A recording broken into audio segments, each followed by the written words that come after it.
Hi there, it's Matt here, and welcome back to the show. After an incredible first episode, I have, backed by popular audience demand, Dr. Cheri Mah to dive deeper into her work on sleep and athlete performance. Today, we're going to focus on circadian rhythms, travel, and their impact on athletic performance. As you may remember, Dr. Mah is a renowned sleep scientist at Stanford University and a pioneer in the fields of sleep, sports, and athletic performance. She's a highly sought-after advisor to some of the world's sporting superstars and professional teams. Today, we'll explore her findings and discuss practical ways to optimize sleep for peak performance. So welcome back, Dr. Mah, to the show. Much requested. We've got lots to explore. Perhaps the first question to just go straight in is coming back to this notion of circadian rhythms and circadian alignment that I mentioned in the introduction. Tell us what circadian rhythms are, perhaps at the top. And even though we've discussed that on this show before, some folks may not really have a good concept.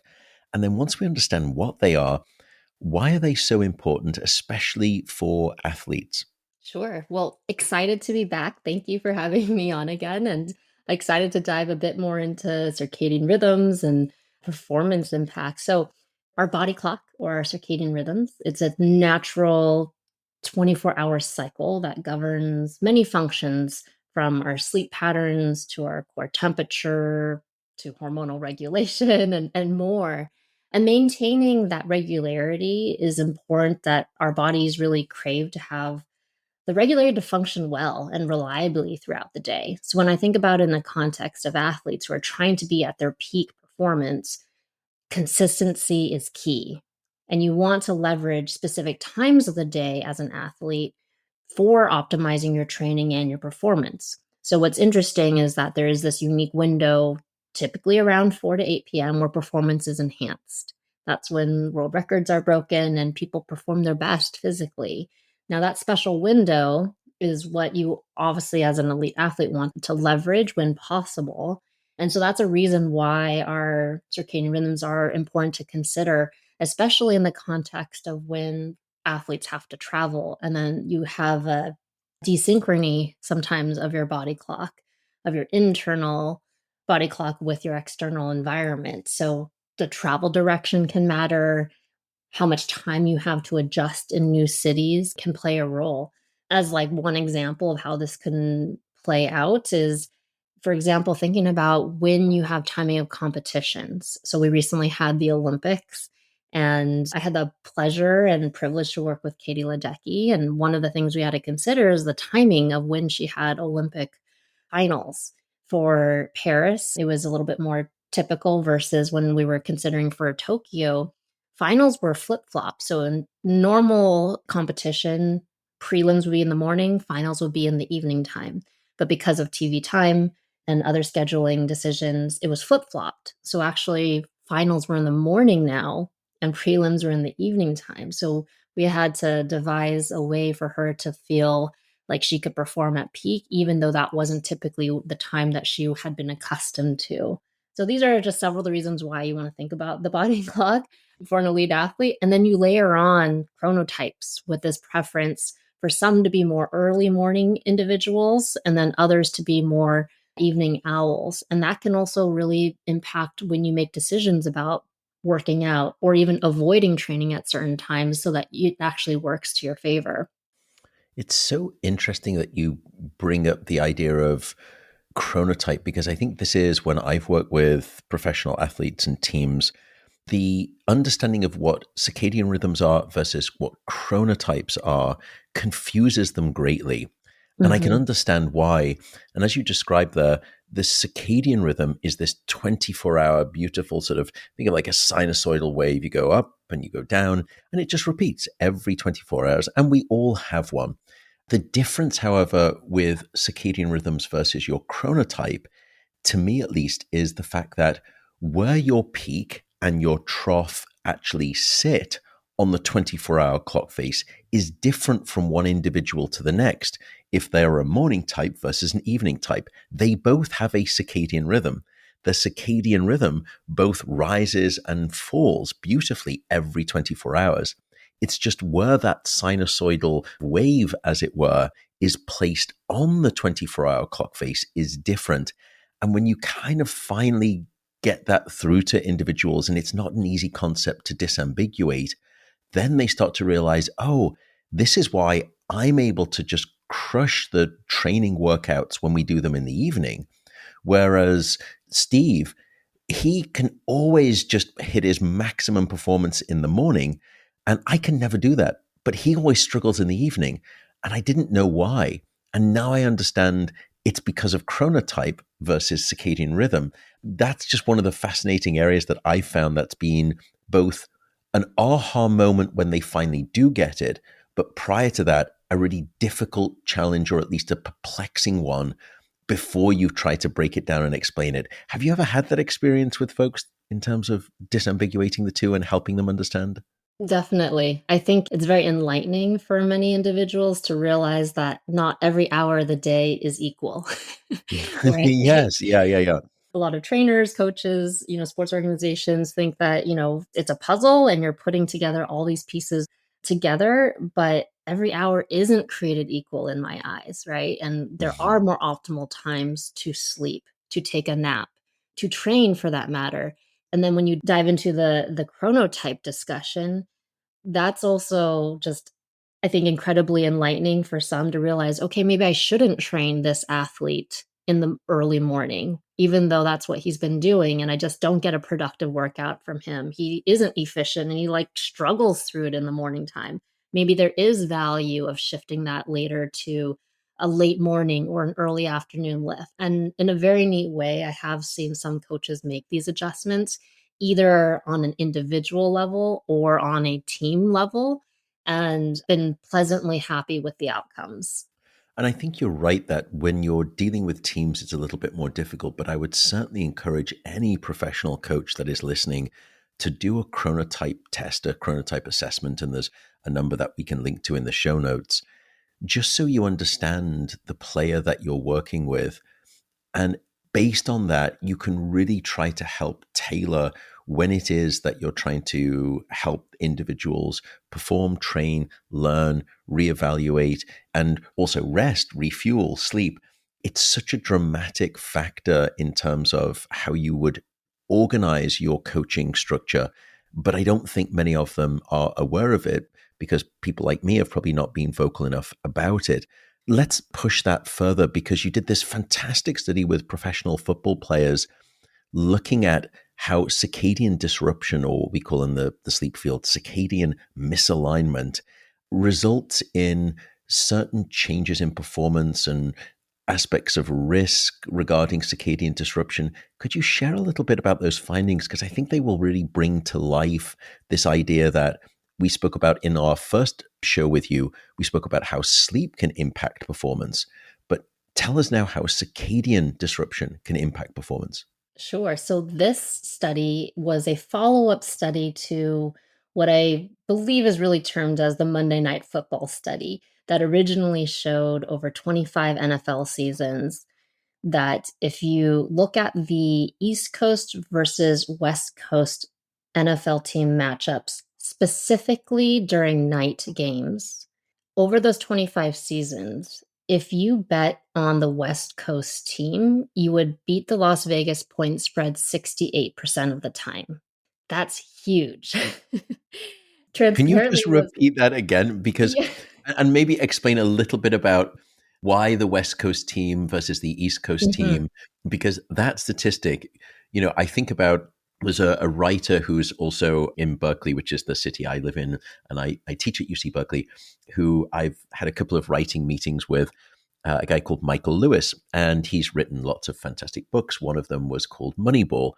And when you're thinking about there, he was trying to statistically game the composition of a team. But here, you're thinking about statistically gaming whether a team is going to win or lose based on circadian and sleep data. It is amazing. So go back again to that stat and maybe explain a little bit about why the West Coast team bet is the wise one in that regard. Okay, so again, this is the original Monday Night Football study that showed over 25 seasons. If you look specifically at the East Coast versus West Coast matchups during night games, not during day games, night games, if you bet on the West Coast team, you'd beat the Las Vegas point spread 68% of the time. The reason why there is such this strong advantage to the West Coast team is because there's a 3-hour body clock difference between the East Coast and West Coast team, right? Now, the West Coast team during night games will be playing closer in their body clock to that window of peak performance we previously discussed is typically 4 to 8 p.m. In comparison, the East Coast teams are playing on the later body clock. So over 25 seasons, statistically, the West Coast teams have this body clock advantage where they're playing closer to when they should perform their best. And this does not matter if you're playing on the East Coast or the West Coast. It's simply looking at the comparison between the two, where it's more robust because at nighttime, night games are 7 to 10 o'clock approximately. That is closer to that peak performance window. And so that was what the original Monday Night Football study showed, and what I actually got very inspired to pursue more research in sleep and sports, because this I thought was just so mind blowing that this was available back. I think this was published in the 90s because Dr. Roger Yeah. Smith is a mentor of mine now. And I thought this work was incredible. And I was like, how come not more professional teams are leveraging sleep science or circadian science? Because this has been available for many years. And so he subsequently became a mentor. And then we extended that study from 25 seasons to 40 seasons. So now it spans from, I think it was 1970 to 2011, and really strengthened that finding that the West Coast team is 2-4 more likely to beat the East Coast teams during night matchups, which is credible to me. Could you say that statistic again? Because Yes. people will be blown away. So over I'm 40 NFL seasons from 1970 to 2011, West Coast teams are twofold more likely to beat the East Coast team in night matchups. And don't forget, this is saying, look, no matter season after season, no matter which is arguably the better or the worse team, when you average it all out, statistically, circadian rhythms have a non trivial amount to say in who actually is the better team on the day, or actually more specifically, on the night. That's kind of nuts. It is. I think it's just this example of how, in my eyes, underappreciated our circadian rhythms are, how sleep can really affect these outcomes, because this is not even take into an account strength of team, which we also know will obviously impact outcomes. And it doesn't play out in every single game, of course, Of but course, yeah. over, 40 seasons, that is what was shown. So I think it's just an incredible illustration of this impact, not just at the individual level, but as an organization and as a team, what that can mean in terms of the difference of winning or losing.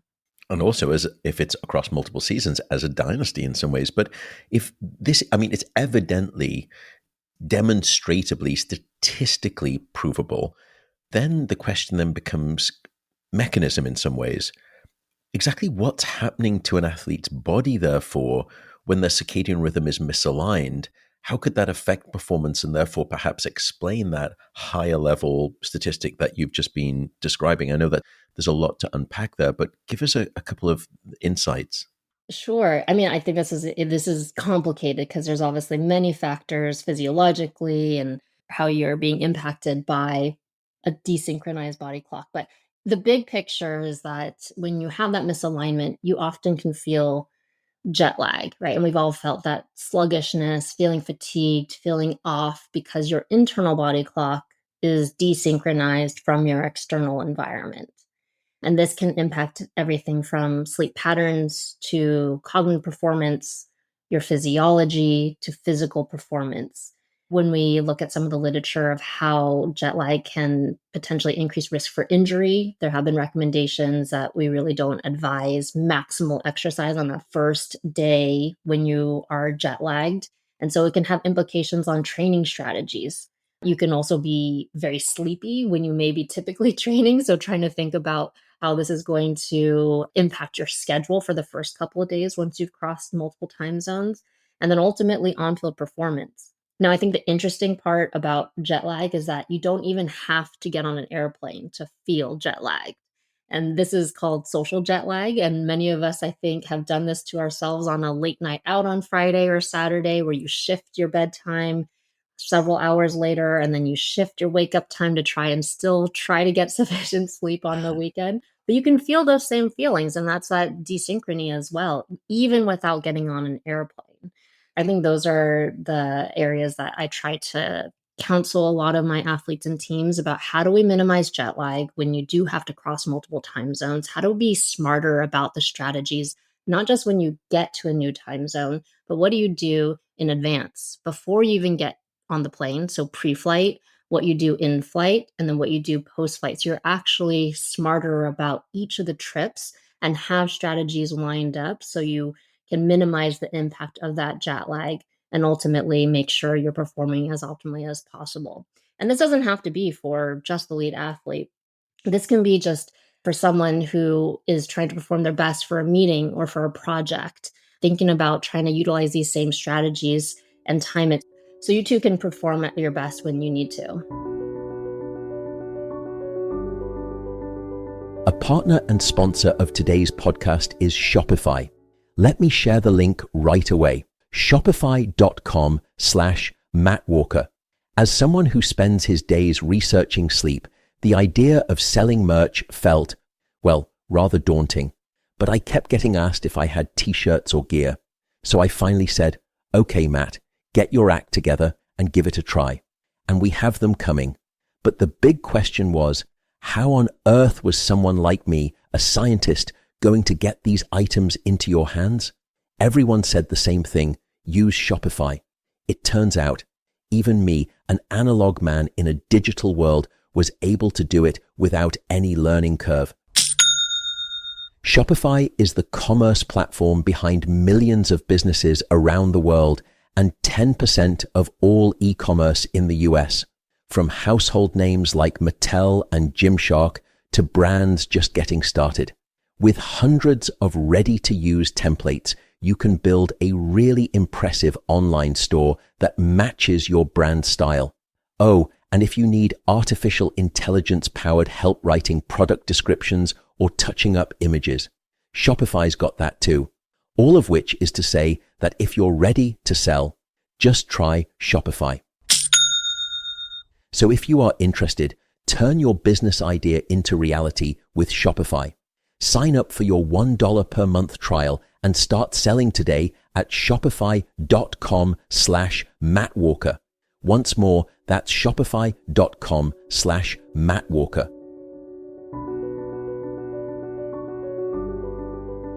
Perhaps if they're not proprietary MI6, like, would you offer a couple of those pre, during, post travel tips? So what should people perhaps be doing before travel, during travel, and after travel? And I'm also happy to share my tips too, but any suggestions there in those three buckets, those temporal buckets? Yes. Okay. So my recommendation is for everyone to have a framework for how they approach every trip, where you have pre-flight strategies, in-flight strategies, and post-flight strategies. Now, as a refresher, the rule of thumb is that every time zone you cross, it takes approximately 1 day for your body to acclimate. And so if you're going from the West Coast to the East Coast, that's 3 time zones. It does take approximately 3 days to reacclimate. Now, you may feel a little bit better after 1 day, but physiologically, you really haven't resynchronized until several days later. So some tips that you can think about doing in this pre-flight, in-flight, and post-flight bucket is: number one, for pre-flight, you want to get sufficient sleep the day, if not 2 days leading into that flight, so you're not short on sleep, which can worsen jet lag. I also recommend don't panic pack. I think so many of us wait till the last minute and panic pack, and then you are short on sleep going into that flight. Number three in pre flight is depending on which direction you're traveling, but let's take an eastward travel. You can start to shift your bedtime and your wake time by 30 minutes to an hour in the days leading up to that flight.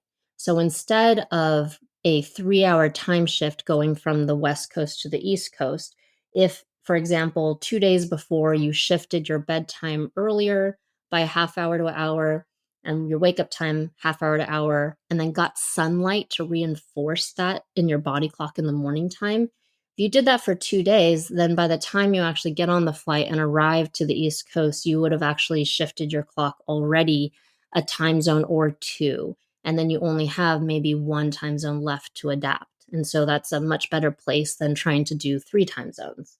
In the in flight strategies, I recommend hydrating well throughout the flight, minimizing caffeine and alcohol, generally speaking, and then trying to get on that destination schedule. So this can mean shifting both your eating schedule as well as when you're sleeping to try to start to align with your destination. In the post flight strategies, there are specific times you really want to get sunlight. Generally speaking, you want to get sunlight during the daytime to help re-entrain your circadian clock. Depending on which direction you travel and location, there's certain times that it's better to get that sunlight and other times to avoid it. But generally, make sure you get out into the sun. Hydrate well because jet lag can be worse with dehydration, especially after that long flight. And then use caffeine strategically and short power naps when you might have these dips in your natural alertness throughout the daytime. And then for athletes, I will say no maximal exercise on that first day when you arrive, and then slowly you can increase the intensity. Those are a couple of my strategies. I will also recommend, as I mentioned, the travel sleep kit because that can really improve sleep in non ideal environments. But Dr. Walker, I'm curious, you travel so frequently and all around the world. What strategies do you use that you found? Yeah, I use all of the aforementioned. They are absolutely brilliant. I think you mentioned the trying to get yourself on the same schedule that you are in flight towards. And the way that I've tried to help people do that is to simply say, as soon as you get on the flight, I want you to change every one of your clock faces to the time in the new time zone, because I want you to already start operating on the mental chronometry of that new time zone. Because as soon as you've got that clock now changed, all of your decisions regarding when you sleep, when you eat, when you need to be awake are much easier to comprehend. So if I'm flying from San Francisco back home to London, London is 8 hours ahead. I get on the flight at 8 p.m. and I just think, well, I've got another 3 hours before my habitual bedtime. I'll have my meal, I'll do some work, maybe I'll catch up on some literature reading. But no, when I get on the flight, I instantly set my clock to London time. It's 8 p.m. in San Francisco, but it's actually 4 a.m. in London. So I know, my goodness, based on my habitual sleep time, I should have already been in bed for at least 5 hours. So therefore, as soon as the meal is served, I know I've got to try to finish it up. I need to see if I can sleep. I'll sleep early in the flight, then I'll force myself to stay awake. So I accumulate about 14 to 16 hours of wakefulness before I expect to go to bed in London. And therefore, I'm sleeping when everyone else is awake. And then I'm awake when everyone else is sleeping. I'm eating at those different times. I just think it's a useful anchor that helps with those organized decisions that you were talking about. But everything else, absolutely. And then sometimes I'll strategically use melatonin. It's the only time I do use melatonin, usually as a sleep aid, sort of about 45 minutes before bed, probably no more than about 3 milligrams. And then sometimes if I really know I'm going to struggle, I'll just take a hot bath or a shower. Both relaxes the nervous system, but also drops my core body temperature. And therefore, I'm trying to give myself the best thermal chance to get to sleep when my core body temperature is still going to be far too high to initiate sleep naturally in the new time zone. So those would just be a couple of things that I idiosyncratically do and usually advise people who are unfortunate to receive the advice from me. I love that you use the hot bath shower, and I think that's actually a really powerful tool that most don't know, specifically also the timing. that you really don't want to do it right before bed, but you want to do it about 90 minutes so that it gives you enough time for your core temperature to drop off and almost give that runway to the natural drop in your core temp. And also bring snacks on the plane because the meals don't always align with perhaps what is actually ideal for getting onto the destination schedule. So it's always good to bring your snacks. Yes, when it comes to aeroplane meals, based on my experience, never underestimate the predictability of stupidity when it comes to the menu options. Because I've always thought, well, I'm sure they're going to have something to eat. And usually by the time they get to me, seat number 57, they say, okay, all we've got is one dish. And I'm like, oh no, that's it. So you're so right. I think pack with the assumption that you're probably not really going to get much in the way that you would like to eat or want to eat. And there's nothing worse than eating something and then it just doesn't agree with you. This is getting all a bit too personal now, but that's just no good when you're traveling anyway. We already know, by the way, that circadian rhythm disruption will alter your gut and your gut microbiome and the dynamics of it, both the motility of it, the absorption of food. And that's why a lot of people just kind of get some GI distress when they're traveling because of the circadian misalignment. Why only add to that with even worse aeroplane food when you could just bring your own? I love it. Great suggestions. Let me come on, because I think we've spoken a little bit about how factors like time zone changes can influence an athlete's performance and presumably on a game day. But you actually did a study where you looked at the effects of travel on student athletes, because I think it really is important for people to hear the concreteness of what happens in terms of an athlete imploding, as it were, from a performance perspective when their circadian rhythm is disrupted. Could you just give us a little bit of insight into what you found in terms of the athlete and the degradation by way of circadian disruption? I think what you might be referring to is one of the white papers that we recently did regarding student athlete travel and the Yeah. impact it can have not just on sleep patterns, but on their mental health, their academic performance, their well being, especially with travel taking more time away from the classroom. This was Yeah, I got pulled into it because I was really just looking at the cognitive stuff, but then the physical performance changes too were pretty striking to me. right, right. And I think the bigger concern why this came up was because of some of these collegiate conference changes, us at Stanford with joining the ACC, but other realignments, and knowing that this is likely not going to be helpful for these student athletes. And if anything, really detrimental because it would require them to be away from the classroom, usually for extended periods of time, more so than in prior schedules. And I think the concern was also not just around student athletes, but this also affects the support staff as well.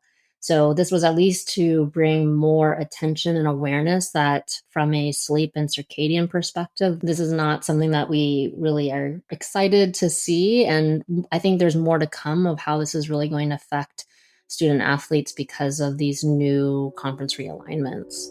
Fantastic.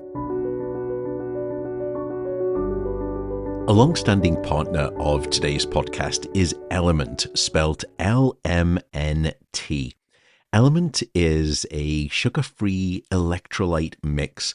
And for me, it was the sugar-free part of that made me start using it quite some time ago. Beyond having the electrolytes in the right balance, the other reason I'm a fan of Element is that it's scientific. And if you look at the people who created the company, you'll find some pretty heavy-hitting physiology, biochemistry, and pharmacology knowledge that is baked into the product. And again, all of that comes without any sugar. I am a devotee of their product. I really do use them. I know people will say that on these ad reads. I use it every single day for my workout. I put it in my protein shakes afterwards. I do use it. Also, by the way, Element has just recently brought back the chocolate medley range, which you can have essentially your electrolytes hot. And in the trio of flavors, there is chocolate mint, chocolate chai, and also my favorite, chocolate raspberry. And by the way, I happily badgered them to agree to give you fine folks a free sample pack with any purchase of Element. if you just use the link lmnt.com/Matt Walker. That's lmnt.com/Matt Walker. So, with all of that said, the question then becomes approaches and solutions to those challenges. What have you found in terms of strategies that athletes can use to counteract the effects of jet lag and these high stress periods that they undergo? I suppose some of this may encroach on the territory of medications, be them prescription or supplements. But I also know that you've done some fantastic novel work with this concept of sleep loading before high stress periods and how that could be a transformative solution for combating some of these ailments. Help me understand how you think about that approach, be it pharmacologically, be it behaviorally, be it strategically. Definitely. I think starting from being smarter on how you travel. And that means, as we've talked about, having that framework so you have specific strategies that you're going to employ pre flight, in flight, and post flight that are tailored to the specific trip in terms of location. So that will factor in direction of travel, when you're competing, and then how long that trip will be. So I think that has become more of a common conversation that we're being smarter and planning in advance so that teams and athletes have this game plan already set to go and they're looking forward to what is the preview for that so they know that they can execute it in the days leading up and not being reactive and just getting to a new location and then trying to adjust, which in my eyes is like not a plan. So I think that was a starting point that has really changed how some of my athletes and teams think about travel and approach their week leading into preparation. In terms of medications and sleep aids, I think this is very dependent on the athlete and team. But largely, I feel like over the last 5, 10 years, there's been less of an excitement around necessarily utilizing sleep aids and supplements. I think a lot of athletes prefer not to in this day and age, which I'm pleasantly pleased with. There is a time and a place to be able to use these, of course. But generally, I think many athletes recognize there's better behavioral and lifestyle modifications that really truly are better evidence based than necessarily always using a sleep aid. So I feel like over the last couple years, there's been less of a desire to really increase use, but there have been particular situations where, yes, melatonin can be used in eastward travel. I just am mindful if an athlete has not used that before, there's obviously some side effects we want to be mindful of where they're getting the melatonin. It's obviously not FDA regulated, so we want to be mindful it's, NSF Sport certified in my specific population. And then I think that desire to use it just selectively and not necessarily for every trip has been the pattern that I have observed for a lot of these athletes. Now, as I talked about in advance of going into a trip, there are some things that I'm starting to study and have some recommendations that could be helpful so that you're actually setting yourself up for more success when you get to the new location.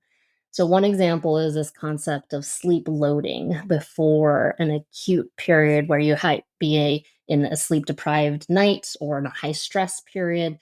But this idea is that if you increase your sleep duration for several days before either anticipated sleep loss or that high stress period, then perhaps the decrements that may be experienced on that night of sleep loss will be less robust. And so, one study I had looked at in professional baseball players is, well, can we extend sleep for even just 5 days? And if you're someone who was getting, for example, 5 hours of sleep, you got 6 hours. If you're 6 hours, you go to 7 hours. So one additional hour of sleep more for 5 days. Will that have a benefit in terms of reaction time? Because this was in professional baseball players, I was utilizing an outcome that would be akin to, say, pitch recognition. So I used a visual search reaction time because you have to be able to visually see the information or the stimulus and then react appropriately to it. And what we found is that over 5 days, the athletes that increased their sleep by even 1 hour had a 66 millisecond faster visual search reaction time than the athletes that kept their same sleep patterns and duration. The athletes that sleep loaded those 5 days had also 122 millisecond faster cognitive processing speed. So they're able to process information more quickly than the athletes that, again, continued their normal sleep habits. And Sorry, could you 102, say that percentage again? yes, 122 milliseconds faster of cognitive processing speed. So that Which is may not sound like a lot, amazing. but 180 milliseconds is all that it takes to react to a fastball. That's all you get. So you can imagine milliseconds here can make the difference of being able to respond appropriately. And so this is an idea that if you even have 5 days in advance of what you can anticipate to be a night where it may be more challenging to sleep, or you know you're going to go into a high stress period, perhaps you can leverage a sleep loading intervention 5 days to get an additional hour. So think of it kind of like akin to carb loading right before a race, but you're Mm, sleep that's a loading great way in of thinking about advance. it. Yeah. And this has been supported by some other colleagues who have done these extended sleep recovery nights in advance of deprivation and showed some similar results as well. So I think that that's a more manageable strategy that I think many people could potentially leverage where it's only 5 days versus, some of my earlier work has looked at multiple weeks, which I know can be challenging.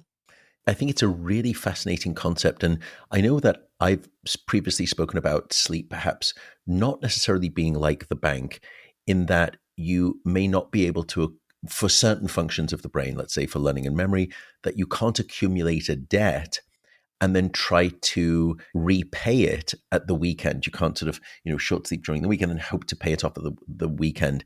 It doesn't seem to quite work like that. And I think Ken Wright has got some great data on the body and metabolic control and immune function, inflammation. This is very different though.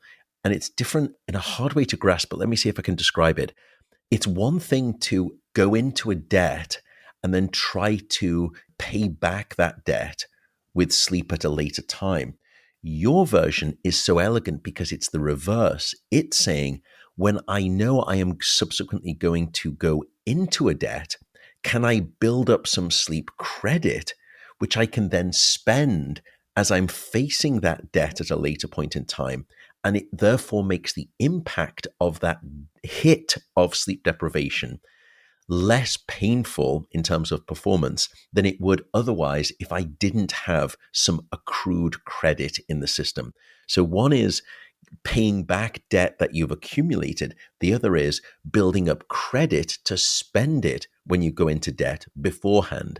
That's why I think that way of thinking is so elegant, and it is different in my mind. Does that kind of resonate with you? It does.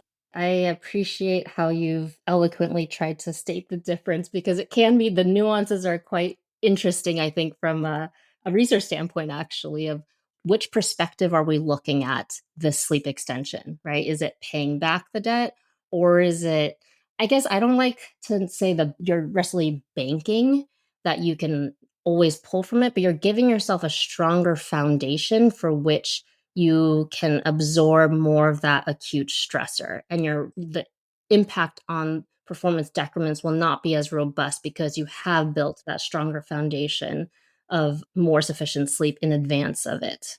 Yeah, that's why I love the term loading. I think it's so much better as a descriptor mechanistically.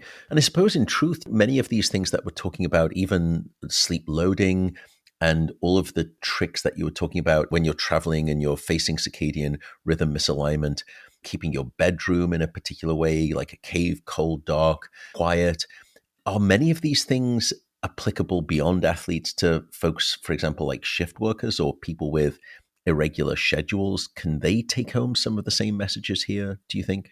I do. I do think that what we have learned through working with athletes and studying athletes can be applicable to many others who experience jet lag on a regular basis or have an altered schedule that isn't always consistent.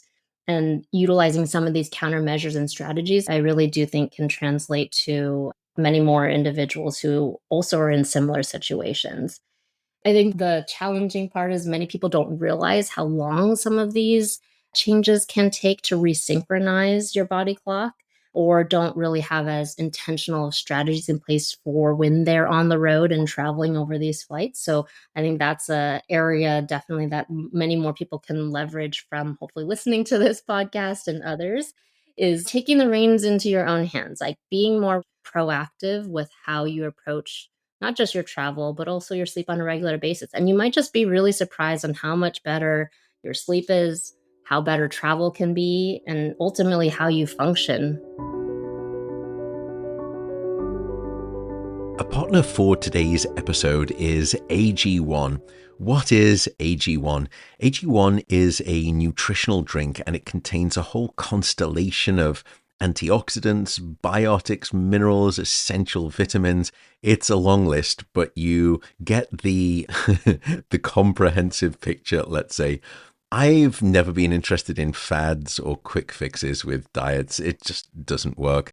And that's not what AG1 is about. I've been using AG1 for the past couple of years. I have been using it. And just to note, I do buy it myself. I'm not interested in the idea of freebies for the obvious trappings. But one of the reasons that I've been using it is because I did my research on the science behind the ingredients, and I do place a high priority on scientific data as ground truth. The new formulation that AG1 has, it has over, I think it's 50 revisions and improvements. That's how dedicated they are. And you can try AG1 and get a free 1-year supply of both vitamin D and K2. And for listeners of this podcast, you can also get, in addition to those things, 5 free AG1 travel packs with your first subscription. Head on over to drinkag1.com/Matt Walker. Again, that is drinkag1.com/Matt Walker. On the notion of functioning and how that circadian rhythm misalignment can produce deficits, things like fatigue, I have to ask then about your work with the MBA. This has been just really interesting. I think has kind of just exploded on the scene. Tell me a little bit about your research on the MBA and fatigue and this notion of the schedule alert initiative, and tell us a little bit about what that initiative is. Why do you think it's been sort of pivotal in highlighting how travel and back-to-back games really impact teams? What has been surprising? What have you uncovered? Explode that for me in the very best of ways. Wonderful. So this was a collaborative project with ESPN several years ago, where they had asked me, Dr. Ma, can you predict when NBA teams are at highest risk of losing strictly based on the schedule? So in the spirit of the project, let's not factor in strength of team, which of course we all know is an important factor when we're looking at matchups. But in the spirit of the project, let's not look at strength of team. Can you predict when NBA teams will be at highest risk due to the schedule, travel, insufficient recovery and or sleep opportunities, you name it? And we will publish it out and follow it along through the season and see how this goes. And I said, oh my goodness, this is a fascinating challenge. I will give it my best shot and look at the prior seasons, come out with predictions, which ESPN termed as the Ma score. And from 2016 to 2018, we put out the highest risk games before the season so that readers could follow along and see how those games played out. And I loved this project because it was really attempting to highlight that there's other factors beyond strength of team that actually may be more influential than maybe some folks had previously thought. And the hope was that this would at least highlight some of those travel related and schedule related factors. So do you want to know how we did? Please do. And by the way, I would have been so frightened to do this. This sounds so scary to me to be doing this. Basically, go wash your laundry in front of everyone else and good luck, it's live and it's real time. You are absolutely heroic. Tell us what you found. Oh, I was terrified while we did this too, but I thought it was such a fascinating project. I said, I'm willing to put my name on the line and say that these are my predictions. I really did believe in what the data said from the prior season. The first year was off of, I believe, the prior season, but then the subsequent 2 seasons after that, I had looked through 10 years of data to really support which of these situations would put teams at highest risk. And so, yes, it was terrifying, but also thrilling at the same time. Now, what we showed was that over those 3 seasons, the highest risk games, which we termed red alert games, were 76 to 86% correct. And so it was just thrilling to watch them play out and see that despite not factoring in strength of team, there was a strong association of some of these games and the chances that the team was going to lose. And I think some of the more interesting stats when you dig into the details of them was that there really were periods where teams were just so tired. They really couldn't bounce back once they were already behind by, say, the halftime or third quarter. So I think some of those stats like the second year where teams were 1-32 when they're behind or tied at halftime. They were like 1-35 when they're behind or tied by the third quarter. And teams are just so fatigued that they were like 3-36 when they're behind by double digits at any given time. And so it was, yeah, just this fascinating project that I really enjoyed after 3 seasons. And then they said, we're not going to continue it because we've kind of shown this after 3 seasons. We're like, but this is so interesting to Don't really. you love it though that your theory was just so brilliant and the data was so powerful that they said, actually, do you know what? All we need is 3 years of data and you're done. Thanks very much. Take care. Goodbye. In some ways, it's both the perfect result and the very worst result. It's the very worst result because you don't get to keep doing it. It's the very best result because it was so powerful that they basically just pulled the cord and said, we are convinced. We're good. We're fine. No more. Not Exactly. needed. Exactly. But I think it just at least highlighted some of the real world impact that our body Yeah. clock, that insufficient recovery and sleep opportunities, time zone changing. And I will highlight also, it's not just of what one team experienced. I also factored in what the opponent was experiencing. Good point. Yeah.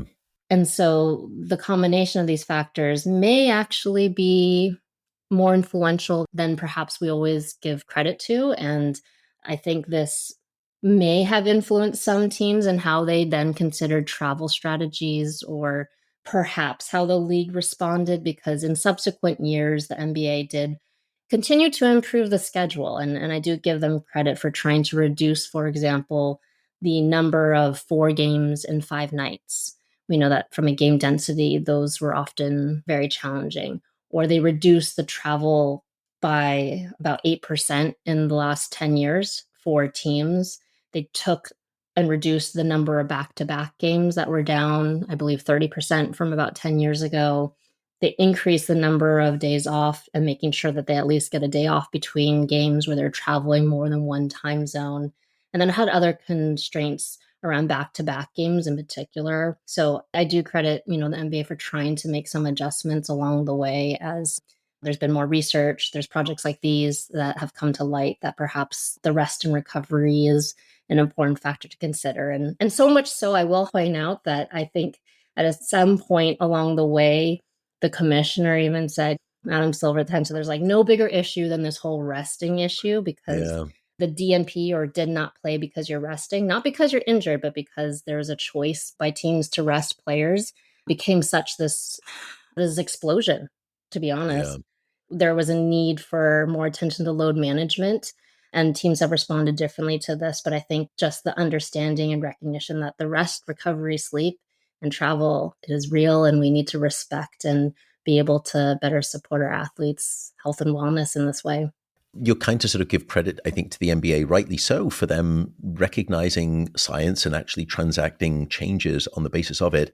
And you're too humble. But I hope in your quiet moments, you also recognize what you did there, because these are not just operational units that are very expensive that form part of an asset portfolio called a team. These are human beings that have a career. That career produces money for them, that gives them and their families a particular opportunity in life. And the fact that you're extending essentially the lifespan and health span of those individuals in the teams is a real gift to those individuals. So I know that you will want to reject all of that because you're too humble, but please, I hope in your quiet moments you do recognize what that study and what that manifesto of data ended up producing. I think it was remarkable. I have just two very last quick questions before I let you go with your generosity of time.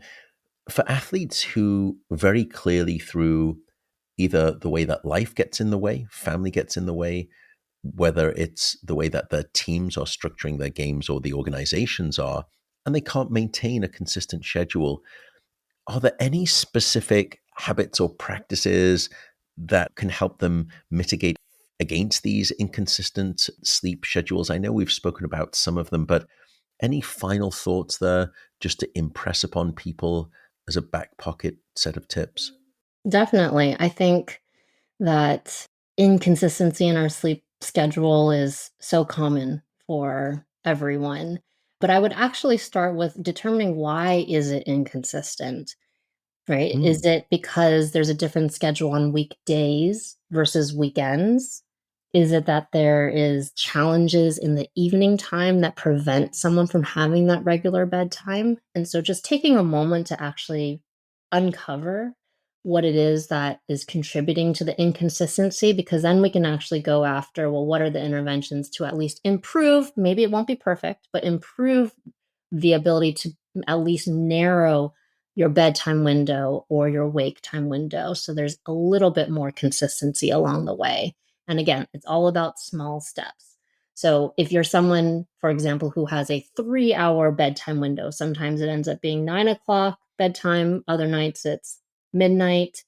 How can we narrow that 3 hours down to an hour and a half, down to an hour, down to ideally maybe a half hour? In very strategic nuts and bolts, I recommend setting a daily alarm on your phone so there's a cognitive reminder mhm. that will go off and at least say, okay, you have 30 minutes to wrap up your day. Do you listen to it every day? Probably not, but at least it's still a cognitive reminder that will trigger you to make that decision. I also recommend writing down a plan and thinking through the obstacles. These sound very simple, but it is an exercise I do with my athletes is what is the plan that we want to execute this week? And what are the obstacles that are going to be a challenge to accomplishing it? Because once you're actually able, Intentionality, that's yeah, great. once you're able to actually vocalize what the plan is, what your goal is, and then being able to already mitigate the challenges and obstacles that might prevent you from doing it, I've found with my athletes that they're much more successful. Again, it's about small adjustments. And I also specifically tried to emphasize making it a team effort, whether that's bringing your spouse, your significant other, maybe a teammate, or even just a colleague on board with you. Not only can that help from an accountability standpoint, but support in it, someone to talk to about what you're trying to accomplish. And it's also to help you set up your system around you so you succeed. And I think over the last couple years, this part has been even more important that I emphasize with my athletes and clients is that you really need to set up the system around you to be supportive of your goal around your sleep. Or this can be obviously for any type of lifestyle behavior habit change. You'll be much more successful if, say, that person on your team is on the same sleep schedule or is at least trying to help support one of the challenges in the evening time so you can actually get to your wind down routine or that targeted bedtime. And so the system in which you live, I have found to be equally, if not almost more important than really identifying at the individual level. And how this can play out too is when, I work with sports organizations, you can come up with the best sleep performance plan for an individual athlete. But if they're living in this organizational system where they have to wake up at 5 o'clock to get in for treatment, and then they have just a 7 hour window to get sleep at nighttime, right? That system isn't going to be contributing to a successful execution of the plan. On a practical level, I will say there's an interesting demographic of young parents. So I understand, myself included. I have a young 1 year old at home, and I know kids can be a wild card because this always comes up. I recommend for this group leveraging when you can and are on the road with, perhaps you don't have the kids on the road with you and there's fewer distractions, but leveraging that time to be able to then get sleep extension, to be able to focus a bit more on your habits or better sleep. And the reality is, life is going to happen. You're not going to be able to sleep your ideal every night, and that's okay. So use the tools that you have, and then leverage, I'm a huge fan of power naps, short 20 to 30-minute power naps when maybe you're going to be short on sleep, but that'll give you that boost for a couple of hours. And my favorite is the nappuccino. Yeah, the nappuccino. We did an episode on this, the what's sometimes called the caffeine nap or the nappuccino. Absolutely fascinating. We'll try to link in the show notes which episode that is, but it's a fascinating. Do you want to give the headline overview of the nappuccino? I'd love to Sure. practice on it. Yeah, if you hadn't heard Dr. Walker's prior episode, then the nappuccino is a great tool to give you a boost in alertness and performance for a couple of hours. You take your favorite caffeinated beverage, and then you go take your 20 to 30-minute power nap, set an alarm so you wake up. Now, caffeine will have kicked in typically about 15 minutes later. So, yes, you do have to be able to fall asleep within about 10 minutes. But if you're able to do the caffeine and then take your power nap when you wake up, then both will have kicked in, the caffeine as well as the benefits of the power nap. And the research has shown that that can be more effective than either caffeine alone or just the power nap alone. Love it. Isn't it great? And it's very rare that I suppose as sleep scientists, we're advocating for the combinatorial of caffeine plus sleep. They seem so paradoxical, but here wonderfully synergistic. Finally, I suppose just coming on to the future, looking forward, is there anything that you see in terms of next big questions, breakthroughs in sleep for performance optimization with the prophetic glasses that you seem to wear as a research scientist so powerfully? Anything coming down the line or nothing necessarily novel right now? Oh, there's plenty of questions I think that we all have and would love to continue to study. I'm particularly fascinated with what the future holds for interventions to enhance sleep, to be able to change and or influence our sleep architecture, and then what those interventions then will have impacts on performance outcomes, right? And I think right now it's still this like fairly large bucket. I think there's more granular details about differences on outcome measures that the future studies will help elucidate. I also think that dreams and interventions in the dreaming state is Ooh. incredibly fascinating to me. And I Say hope more, there's say more more. yeah, I mean, I think it's just the evolution of our field where the establishment of clinical sleep disorders really took off, and that has been more the forefront of some of the research and funding and interventions in clinical sleep disorders. And as we talked about, sleep deprivation, sleep restriction. But dreaming and interventions in the dreaming state, I think, is starting to pick up a bit more steam. And I'm fascinated with how can we leverage that dreaming state so that we can positively influence our waking state. So it's a bit like Inception, yes, but I think that there is some evidence that it can be influenced, and whether or not we can really leverage that into evidence-based ways that will impact our day to day. I think there's more to come there. Shifting from the dream athlete to the dreaming athlete, all in one fell swoop. And with that, folks, oh my goodness, Dr. Mark, I could speak to you forever. I'm sure the audience could listen to you for just hours and hours more. But when they want to satiate that appetite for more, where should they go? Where can people find you out there in the digital sphere? Tell us, share with us, and we will include them in the show notes. Definitely. If you would like to follow, you can find me on Instagram, X, Facebook, LinkedIn at Dr. Cheri Mah. That's DrCherimah, or on my website, drcherimah.com. Amazing. Dr. Ma, for all of the time that you've gifted us here, for all of the knowledge dispensation, and for the work that you do, thank you, thank you, thank you so much. Thank you so much for having me. This was so much fun.